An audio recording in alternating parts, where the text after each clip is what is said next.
Apa sih definisi strategi pelayanan itu?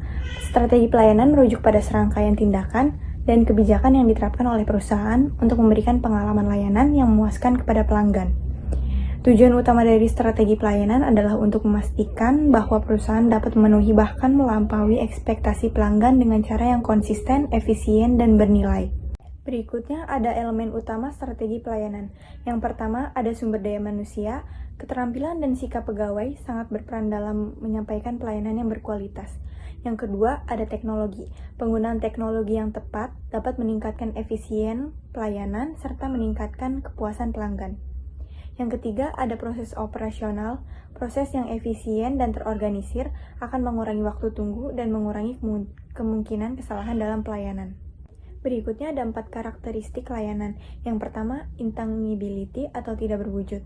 Layanan tidak dapat dilihat, disentuh, atau disimpan sebelum dialami. Perusahaan harus fokus pada pengalaman pelanggan dan menciptakan bukti fisik sebagai indikator kualitas.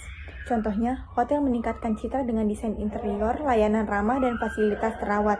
Yang kedua, inseparability atau tidak dapat dipisahkan. Layanan diproduksi dan dikonsumsi secara bersamaan. Interaksi langsung sangat penting. Kualitas pengalaman bergantung pada interaksi antara pelanggan dan staf. Contohnya, restoran. Pelayanan buruk bisa menurunkan kepuasan pelanggan walaupun makanannya enak.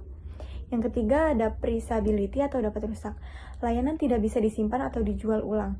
Manajemen kapasitas harus efektif agar tidak kehilangan peluang. Contohnya, kursi kosong pesawat tidak bisa digunakan ulang. Diskon tiket mendekati keberangkatan. Yang keempat ada variability atau heterogenitas. Kualitas layanan bervariasi tergantung siapa, kapan, dan di mana layanan diberikan. Konsistensi penting dengan pelatihan dan standarisasi prosedur. Contohnya, layanan kecantikan berbeda antar teknisi, pelatihan untuk menjaga kualitas. Berikutnya ada proses merancang strategi pelayanan. Yang pertama, menetapkan tujuan layanan. Menentukan tujuan yang jelas dan terukur agar layanan memuaskan pelanggan sekaligus efisien secara operasional. Fokus utamanya pada kepuasan pelanggan, diferensiasi layanan dan keuntungan, dan efisiensi operasional. Yang kedua, mengembangkan sistem pelayanan yang efisien. Rancang proses layanan yang terstruktur dan konsisten.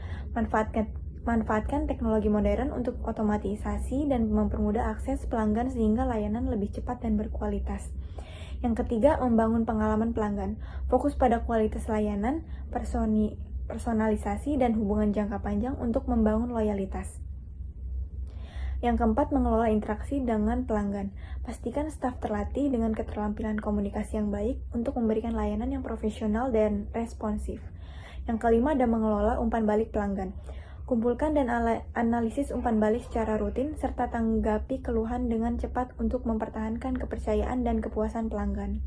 Baik, untuk selanjutnya pembahasan mengenai strategi diferensiasi dalam pelayanan, di mana strategi diferensiasi dalam pelayanan adalah cara perusahaan menciptakan keunggulan kompetitif dengan layanan unik dan lebih baik dari pesaing. Lalu strategi diferensiasi dalam pelayanan terbagi menjadi 3. Yang pertama berdasarkan kualitas, yaitu fokus pada kecepatan, kenyamanan, dan keakuratan layanan. Contohnya seperti Singapore Airlines dengan layanan mewah dan berkualitas tinggi, atau Four Seasons dengan perhatian personal. Lalu yang kedua berdasarkan pengalaman, di mana strategi diferensiasi ini menciptakan pengalaman pelanggan yang unik dan tak terlupakan. Contohnya seperti Disney dengan suasana ramah keluarga dan hiburan, atau Starbucks dengan konsep third place dan layanan personal. Lalu yang ketiga berdasarkan inovasi, di mana strategi diferensiasi ini menawarkan layanan baru atau solusi teknologi canggih yang belum ada di pasar. Contohnya seperti Uber dengan kemudahan pemesanan via aplikasi, atau Amazon Prime dengan layanan pengiriman cepat dan akses digital eksklusif.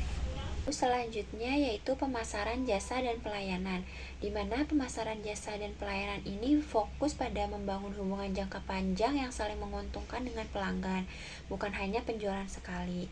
Lalu untuk pemasaran Jasa dan pelayanan ini memiliki dua elemen utama. Yang pertama itu ada kepuasan pelanggan, di mana pelanggan yang puas cenderung kembali dan merekomendasikan. Contohnya seperti Zappos dengan layanan pengembalian fleksibel dan responsif, dan Ritz-Carlton dengan layanan personal. Lalu yang kedua ada loyalitas pelanggan, yaitu hasil dari kepuasan terus-menerus, pelanggan setia menjadi promotor merek. Contohnya Apple dengan pengalaman pengguna luar biasa, dan Starbucks dengan program loyalitas rewards. Lalu pembahasan mengenai penggunaan teknologi dalam strategi pelayanan. Penggunaan teknologi dalam strategi pelayanan membantu meningkatkan kualitas, efisiensi, dan responsif layanan. Contohnya ada otomatisasi proses, yaitu mempercepat dan mengurangi biaya. Contohnya sistem pemesanan otomatis di maskapai dan chatbots. Lalu pengalaman digital, di mana aplikasi dan website memudahkan akses dan interaksi. Contohnya Amazon dan Uber. Dan yang terakhir ada analisis data, yaitu memahami preferensi pelanggan dan mempersonalisasi layanan. Contohnya ada Netflix dan Starbucks. Selanjutnya kita akan membahas definisi pemasaran jasa. Pemasaran jasa adalah kegiatan yang fokus pada produk tidak berwujud atau layanan. Berbeda dengan barang fisik karena tidak bisa dilihat, disentuh, atau disimpan. Karena sifatnya intangible, pemasaran jasa menekankan pengalaman pelanggan dan hubungan jangka panjang dengan pelanggan. Pemasaran jasa juga menekankan pengelolaan pengalaman pelanggan. Lalu strategi pemasaran jasa berfokus pada pengalaman pelanggan, yaitu kita bisa menilai bagaimana pelanggan merasakan layanan. Dan yang kedua ada relasi jangka panjang. Nah, relasi jangka panjang itu kita bisa membina hubungan berkelanjutan dengan pelanggan yang mengandalkan layanan jangka panjang. Contohnya yaitu layanan hotel. Layanan hotel itu berfokus pada interaksi staf, kualitas kamar, dan pelayanan yang nyaman. Lalu ada layanan keuangan. Layanan keuangan itu isinya bersifat kemudahan akses, transaksi cepat, dan membangun kepercayaan jangka panjang. Selanjutnya mengenai pemasaran jasa. Untuk mengelola pemasaran jasa, Kotler mengusulkan penggunaan 7P, yaitu yang pertama ada produk atau produk. Layanan dirancang memenuhi kebutuhan dan harapan pelanggan, termasuk layanan tambahan. Contohnya hotel bintang 5 dengan layanan antar jemput dan spa eksklusif. Lalu yang kedua ada price atau harga. Harga ditetapkan berdasarkan kualitas, waktu, dan sumber daya. Contohnya, restoran premium menetapkan harga berbeda untuk malam dan siang. Lalu yang ketiga ada place atau tempat. Lokasi fisik dan saluran digital untuk penyampaian layanan. Contohnya, klinik kecantikan dengan layanan offline dan konsultasi online. Lalu yang keempat ada promotion atau promosi. Menonjolkan manfaat dan pengalaman, termasuk testimoni dan promosi pengalaman. Contohnya, layanan kebersihan rumah menggunakan testimoni dan diskon langganan. Lalu yang kelima ada people atau orang. Kualitas interaksi staf dengan pelanggan dengan pelatihan komunikasi dan pelayanan profesional. Contohnya staf hotel ramah dan terlatih untuk menangani keluhan dengan baik. Lalu yang keenam ada prosedur terstruktur untuk layanan cepat dan konsisten. Contohnya layanan pengantaran makanan dengan proses pemesanan dan pengiriman yang jelas. Lalu yang terakhir physical evidence atau bukti fisik. Fasilitas dan materi promosi yang meyakinkan kualitas layanan. Contohnya itu ada spa dengan desain interior elegan dan produk berkualitas. Selanjutnya, tantangan dalam pemasaran jasa. Yang pertama, konsisten layanan. Sulit menjaga kualitas layanan tetap stabil karena bergantung pada interaksi langsung pelanggan dan staf. Yang kedua, membangun kepercayaan. Menilai jasa sebelum beli sulit, sehingga perusahaan harus membangun reputasi dan kepercayaan pelanggan. Yang ketiga, pemasaran efektif berbasis hubungan.